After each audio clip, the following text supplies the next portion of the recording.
ಕಾಶಿಗೆ ಹೋದವರು ಬಹುತೇಕ ಜನ ಗಂಗಾಜಲ ತೆಗೆದುಕೊಂಡು ಬರ್ತಾರೆ. ಆದರೆ ಕಾಶಿಯಿಂದ ಗಂಗಾಜಲವನ್ನು ಮನೆಗೆ ತರಬಾರ್ದು ಅಂತ ನಿಮ್ಗೆ ಗೊತ್ತಾ? ಯಾಕೆ ಅಂತ ಗೊತ್ತಾಗಿದ್ರೆ ನೀವು ಕೂಡ ಮುಂದೆ ಇದನ್ನು ಮಾಡೋದಿಲ್ಲ. ಗಂಗಾಜಲ ಅಂದರೆ ನಮಗೆಲ್ಲ ತುಂಬ ಪವಿತ್ರ.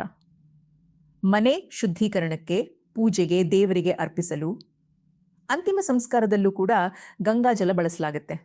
ಅಷ್ಟೊಂದು ಪವಿತ್ರವಾದ ಗಂಗಾಜಲವನ್ನೇ ಕಾಶಿಯಿಂದ ಮಾತ್ರ ಯಾಕೆ ಮನೆಗೆ ತರಬಾರದು? ಇದಕ್ಕೆ ಧಾರ್ಮಿಕ ಕಾರಣವೂ ಇದೆ, ವೈಜ್ಞಾನಿಕ ಅರ್ಥವೂ ಮತ್ತು ಒಂದು ಆಧ್ಯಾತ್ಮಿಕ ನಂಬಿಕೆಯೂ ಇದೆ. ಇಲ್ಲಿ ತನಕ ನಿಮಗೂ ರಿಲೇಟ್ ಆಗ್ತಿದ್ರೆ ಒಂದು ಲೈಕ್ ಒತ್ತಿ. ಇಂಥ ಸಿಂಪಲ್ ಆದರೆ ಪವರ್ಫುಲ್ ಲೈಫ್ ಲೆಸನ್ಸ್ ಬೇಕಂದ್ರೆ ಈಗಲೇ ಸಬ್ಸ್ಕ್ರೈಬ್ ಮಾಡಿ.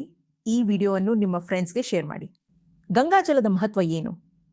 ಹಿಂದೂ ಧರ್ಮದಲ್ಲಿ ಗಂಗಾ ನದಿಯನ್ನು ಮೋಕ್ಷದ ನದಿ ಅಂತ ಕರೀತಾರೆ. ಗಂಗೆಯಲ್ಲಿ ಸ್ನಾನ ಮಾಡಿದರೆ ಪಾಪಗಳು ತೊಳೆಯುತ್ತವೆ ಅನ್ನೋ ನಂಬಿಕೆ ಇದೆ. ಗಂಗಾಜಲ ಮನೆಗೆ ಸಿಂಪಡಿಸಿದ್ರೆ ಅಲ್ಲಿರುವ ನಕಾರಾತ್ಮಕ ಶಕ್ತಿ ದೂರವಾಗುತ್ತೆ ಅನ್ನೋ ಭಾವನೆ ಇದೆ. ಅದೇ ಕಾರಣಕ್ಕೆ ಅನೇಕ ಜನರು ತಮ್ಮ ಮನೆಯಲ್ಲಿ ಗಂಗಾಜಲವನ್ನು ಇಟ್ಕೊಂಡಿರ್ತಾರೆ. ಎಲ್ಲೆಡೆ ಗಂಗಾಜಲ ಒಂದೇ ಅಲ್ಲ. ಇಲ್ಲಿ ಒಂದು ಮುಖ್ಯ ವಿಷಯ ಅರ್ಥ ಮಾಡ್ಕೋಬೇಕು. ಗಂಗಾ ನದಿ ಒಂದೇ ಆದರೂ ಪ್ರತಿ ಸ್ಥಳದ ಗಂಗಾಜಲದ ಉದ್ದೇಶ ಒಂದೇ ಅಲ್ಲ. ಹರಿದ್ವಾರದ ಗಂಗಾಜಲ, ಕಾಶಿಯ ಗಂಗಾಜಲ ಇವೆರಡಕ್ಕೂ ದೊಡ್ಡ ವ್ಯತ್ಯಾಸ ಇದೆ. ಹರಿದ್ವಾರದ ಗಂಗಾಜಲ. ಹರಿದ್ವಾರ ಹಿಂದೂ ಧರ್ಮದ 7 ಪವಿತ್ರ ಕ್ಷೇತ್ರಗಳಲ್ಲಿ ಒಂದು.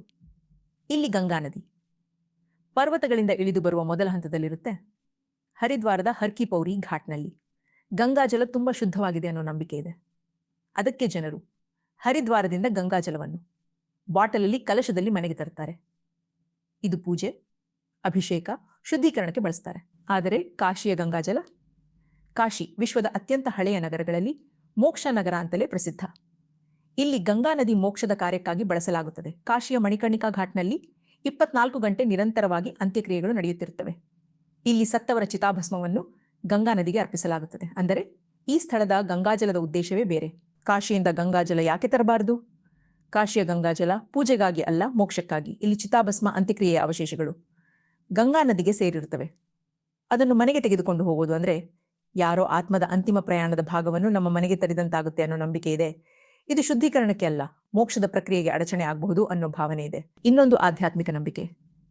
ಹಿಂದೂ ಶಾಸ್ತ್ರಗಳ ಪ್ರಕಾರ ಕಾಶಿಗೆ ಬರುವ ಆತ್ಮಗಳಿಗೆ ಅಲ್ಲಿಯೇ ಮೋಕ್ಷ ಸಿಗಬೇಕು.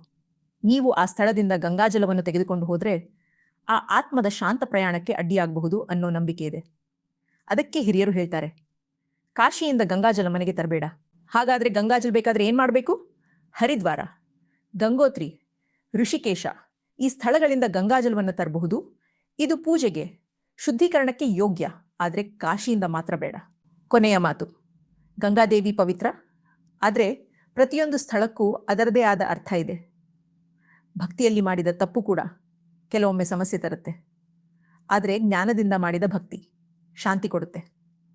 ಈ ಮಾಹಿತಿ ನಿಮಗೆ ಹೊಸದಾಗಿ ಅನಿಸಿದರೆ ಈ ವಿಡಿಯೋವನ್ನು ಶೇರ್ ಮಾಡಿ ಮತ್ತು Kannada life lessons channel subscribe ಮಾಡೋದು ಮರಿಬೇಡಿ.